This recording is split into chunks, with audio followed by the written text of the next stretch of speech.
Assalamualaikum warahmatullahi wabarakatuh.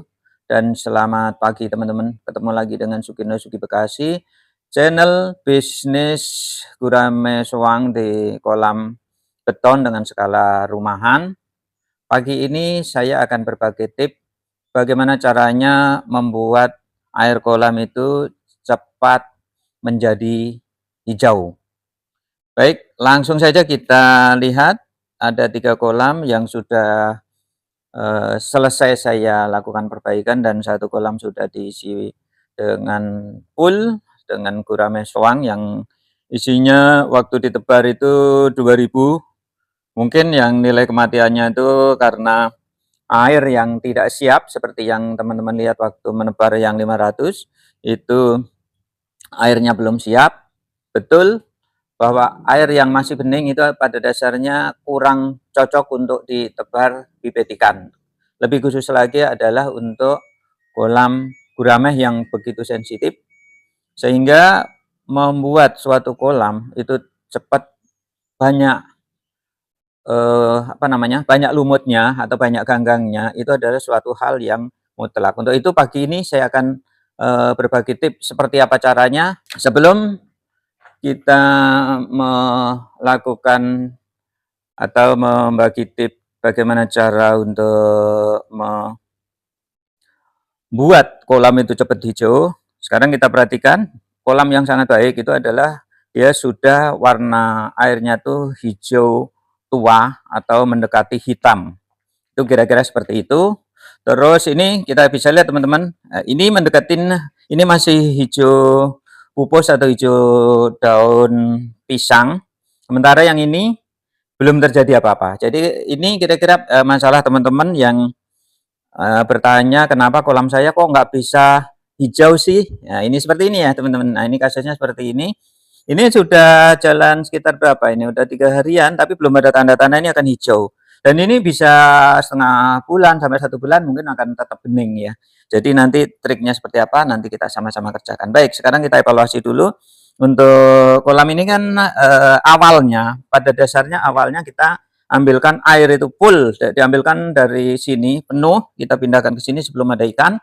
Dan itu saya sengaja untuk dilakukan riset dengan melihat karakter dari air. Kalau sudah usianya itu udah tua, sebenarnya udah ada sebulanan yang ada di sini, saya pindahkan ke sini full. Ternyata kondisi seperti itu tidak bisa dia kolam itu menjadi tetap hijau seperti aslinya. Nah, di sinilah rahasianya apa gitu ya. Nanti kita akan pecahkan sama-sama. Nanti sebelum kita ke masalah utamanya, kita lihat dulu, kita evaluasi apa betul kalau sudah seperti ini sudah numbuh si lumut-lumut. Kalau ini sudah terlalu tebal, warnanya sudah hijau pekat, jadi sulit untuk kita lihat. Sekarang yang masih hijau daun pisang, ini kita lihat ya teman-teman untuk seperti apa memang munculnya ganggang atau lumut. Di sini hampir-hampir untuk probiotiknya itu hampir-hampir sedikit sekali ya, hampir-hampir nggak ada lah ini di sini. Nah nanti yang di sini kita untuk mensimulasi supaya kita bisa memastikan apakah ada kontribusi dari si probiotik dalam merubah si air ini cepat tumbuh lumut atau tidak, kita bisa amati nanti. Yang ini saya akan lakukan untuk riset itu tanpa menggunakan probiotik sama sekali. Sementara ini probiotiknya sedikit. Baik, kita lihat sekarang ya teman-teman. Kalau kita lihat ini yang ada di pipa ini ya, kelihatan. Pipa ini kan kelihatan nih, lumutnya sudah tebal sekali. Terus di dinding-dinding kolam juga sudah lumutnya sudah semuanya ada. Kondisi kalau masih hijau daun pisang ini, apakah sudah bisa diletakkan si bibit? Nah, kita coba. Jadi untuk di sini kita akan lakukan meletakkan ikan beberapa ke kolam yang masih warnanya seperti ini. Kalau yang seperti ini, insya Allah itu banyak yang mati nanti teman-teman. Kalau bibit yang masih bening begini tidak bisa nih. Beda dengan ikan hias ya. Kalau ikan hias memang karakternya seperti itu. Terus juga kalau ya seperti ini kan, kalau ikan hias harus disuplai aerator dan macam-macam. Nah kalau untuk gurame ini betul-betul saya akan melakukan riset full tanpa aerator. Jadi kita benar-benar hanya akan mengelola manajemen airnya dengan cara mengganti, terus berikutnya mengontrol, nanti periodiknya seperti apa, kita akan gunakan. Alasan saya sederhana, jadi alasan saya untuk menekan penggunaan listrik itu sekecil mungkin. Sekarang sebelum kita melakukan tip yang utama, kita akan melakukan uji. Jadi kita menguji, kita akan beri beberapa ekor bibit gurame, kita akan letakkan di air yang masih warnanya daun pisang. Kita ambilkan ya dari sini, mudah-mudahan bisa nih karena udah sangat lincah sekali, dan ini belum diberi pakan normal ya teman-teman. Ini ngasih pakannya masih pakai tepung, dan nanti juga akan saya peragakan pemberian pakan tepung itu bagaimana cara yang paling itu. Oke ya, kita ambil, mudah-mudahan bisa nangkap nih. Saya nggak yakin bisa dapat banyak ya, tapi setidaknya ada. Oke ya, ini ada beberapa, ada 3 ya, kita nggak usah banyak-banyak. Kita eksperimennya 3 dulu, mati tidak gitu ya. Jadi kita uji di sini, kita letakkan 3 ekor. Ya, ini 3 ekor ya. Oke ya, 1, 2, 3, bismillah. Ya, kita letakkan. Nanti kira-kira setelah sore saya akan evaluasi. Kalau memang tidak ada apa-apa, kita akan evaluasi bersamaan mengevaluasi ini si kolam ini berapa hari nanti dia sudah menuju menjadi hijau. Jadi ini kolam ini full lapisan si aci semen baru. Jadi sama kasusnya di sini, waktu itu juga demikian. Belum dikasih media apapun, dia tidak akan menjadi hijau dan cukup lama, dan akhirnya malah beberapa ikan itu mati karena kondisi airnya. Jadi kuncinya kembali lagi adalah rahasia air atau manajemen air di dalam budidaya ikan air tawar itu adalah kunci utama kesuksesan. Baik, sekarang kita melakukan pembuatan media apa yang saya gunakan, karena kalau alasan saya membutuhkan kolam ini ada makanan yang cukup untuk nanti saat dipindahkan. Jadi pembuatan di sini sebenarnya bisa saja pakai bekatul ya teman-teman, tapi saya tidak menempuh cara itu. Yang saya akan lakukan di sini adalah dengan cara memberi si pengli. Jadi kita beli pengli.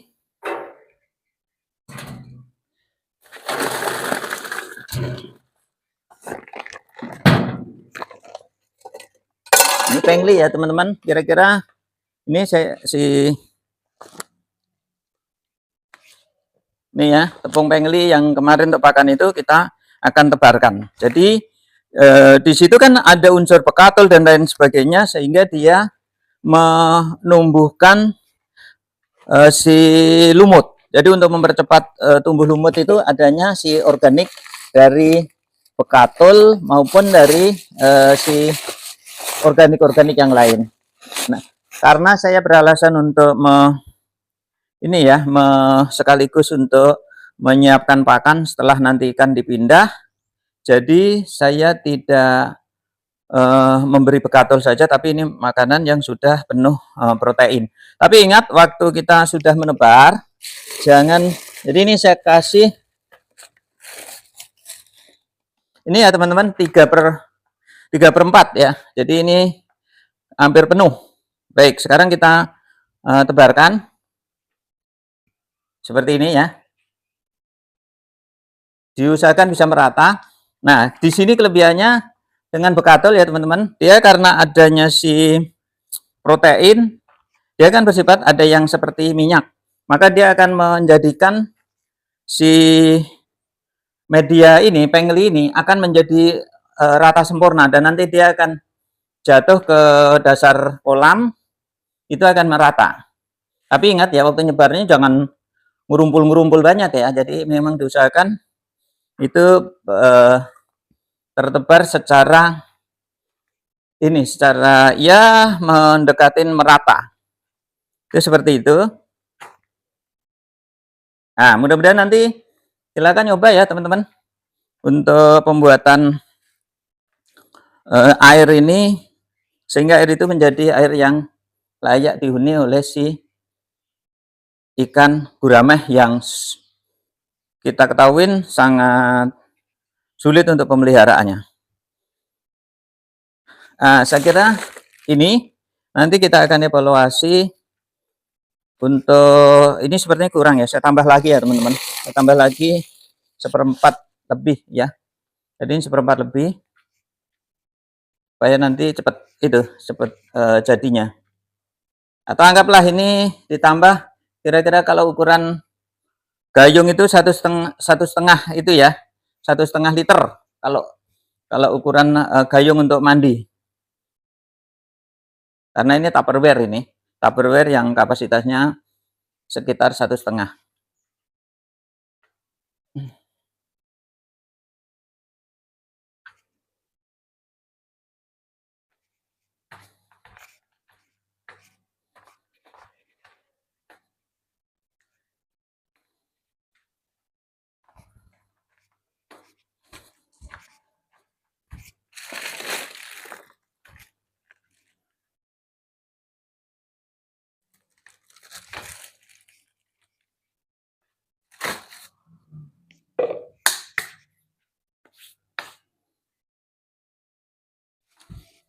Kita tambah ya teman-teman untuk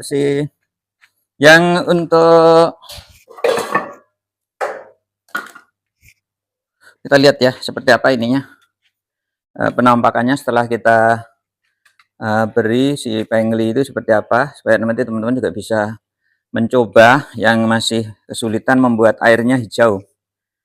Nah, ini ya teman-teman, jadi dibuat seperti ini merata, terus semuanya dibuat merata seperti ini. Lalu kita evaluasi ini berapa hari ya. Ini bisa apa namanya dia langsung berubah menjadi hijau. Itu berapa hari nanti kita akan lihat, apakah 3 hari, 4 hari, 5 hari, atau seminggu. Sekarang kita melihat untuk yang kita letakkan di sini, ini sudah tidak ada ikan kecuali yang tadi kita tebar 3. Jadi nanti kalau memang ada kematian, akan saya kasih laporan ke teman-teman saat kita juga mereview ini.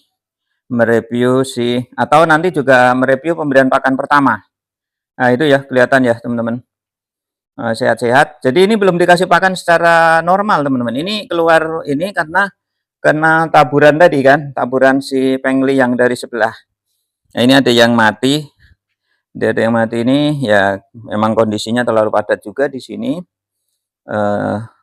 Terus nanti kita memang cepat, kalau nanti ini sudah normal dan sudah tidak mati yang 3 tadi, mungkin kita bisa tambah dikit-dikit, mungkin 10, 20 dan seterusnya nanti sampai mencapai ukuran kira-kira kita letakkan di sini sekitar 500-an ekor ya. Nanti karena semua ini nanti akan kita bagi 1, 2, 3, 4, 5 kolam. Sementara kalau yang di sana itu rencana yang lurus ini, yang ini karena air wudhu ini, khusus air wudhu ini memang kita akan siapkan untuk lele, untuk konsumsi keluarga teman-teman, karena lele itu ternyata bagus sekali.